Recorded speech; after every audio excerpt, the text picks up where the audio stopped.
Olá, meus queridos alunos. A nossa aula de hoje é mais curtinha. Na verdade, ela é um complemento da aula sobre cadeia alimentar.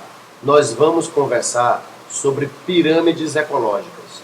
Ora, o que são pirâmides ecológicas? É uma outra maneira de representar uma comunidade em um ecossistema. Nós já vimos que a cadeia alimentar representa o fluxo de energia. A pirâmide ecológica é uma forma diferente de fazer essa representação. Nós vamos ver três tipos de pirâmide: a pirâmide de energia, a pirâmide de biomassa e a pirâmide de números. Vamos começar com a pirâmide de energia. Pessoal, a pirâmide de energia é o seguinte: a largura da pirâmide representa a quantidade de energia presente em um determinado nível trófico. Então, olha bem, na base da pirâmide que aparece aí na imagem, você tem a quantidade de energia presente no corpo de todos os autótrofos, de todos os produtores de uma determinada região. Quando a gente passa para o degrau seguinte da pirâmide, nós vamos ter a quantidade de energia presente no corpo de todos os consumidores primários da região. Um passo acima e nós teremos a quantidade de energia presente no corpo de todos os consumidores secundários. Agora, observe bem o desenho. Veja que tem umas setinhas escapando da pirâmide. Isso ocorre devido a algo que eu conversei com vocês na aula sobre cadeia alimentar. Na aula sobre cadeia alimentar, eu lhe disse que nada no universo aproveita 100% da energia. Um carro não aproveita 100% da energia da gasolina e você não aproveita 100% da energia dos alimentos que você come. Isso significa que quando o consumidor primário se alimenta dos produtores, parte da energia é perdida. Sai nas fezes, ocorre a respiração, que também consome energia. Então, sempre que passar de um nível trófico para o outro, haverá perda de energia. É por isso que uma pirâmide de energia sempre fica bonitinha, ela nunca inverte. Uma pirâmide de energia é sempre uma pirâmide de base larga e que vai afinando à medida que se aproxima do topo, porque sempre que passar de um nível trófico para o outro, haverá perda de energia.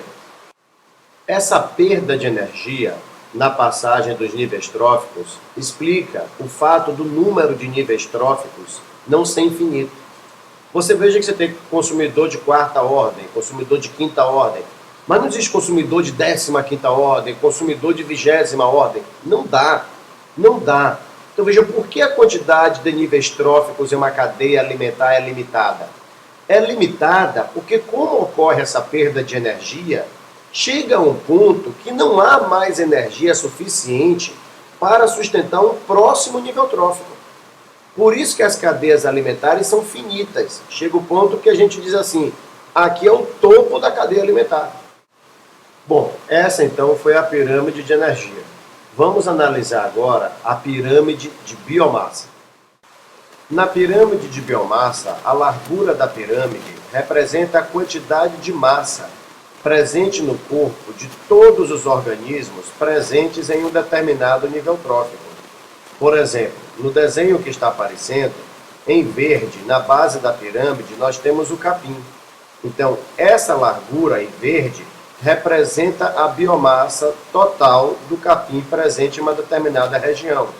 Em amarelo está representada a biomassa dos bois presentes nessa região. E em cima a biomassa das onças. Ora, por que a pirâmide de biomassa tende a ficar perfeita, assim como a de energia? Ou seja, por que ela tende a ir afinando à medida que nós subimos os níveis tróficos? Porque não ocorre um aproveitamento total, lembre disso. Acontece que quando o boi come o capim, parte do que ele come é perdido via fezes. Outra parte do que nós, animais, comemos, nós também desgastamos na nossa própria respiração, porque a respiração consome matéria orgânica. Então, à medida que sobe a pirâmide de biomassa, a tendência é ela ir afinando, mas tem uma exceção. A exceção é a que ocorre em ambientes aquáticos.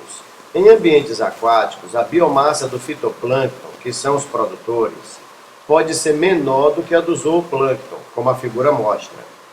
Fitoplâncton são algas microscópicas, unicelulares. O zooplâncton é representado por pequenos animais, pequenos crustáceos, larvas de animais. O que acontece é o seguinte: o zooplâncton come o fitoplâncton, mas a taxa de reprodução do fitoplâncton é tão alta que rapidamente ele repõe a perda causada pelo zooplâncton. Então veja bem, como é possível ter uma biomassa de produtor menor do que a de consumidor primário? Como é que essa biomassa de fitoplâncton consegue sustentar de zooplâncton que é maior? Sustenta porque o fitoplâncton se reproduz muito rápido e aí ele consegue repor a perda. Eu comparo sempre isso a uma empresa. Imagine uma empresa que tem um imenso capital de giro. Muito dinheiro entra, muito dinheiro sai, mas ela não consegue construir uma poupança. Assim é o fitoplâncton.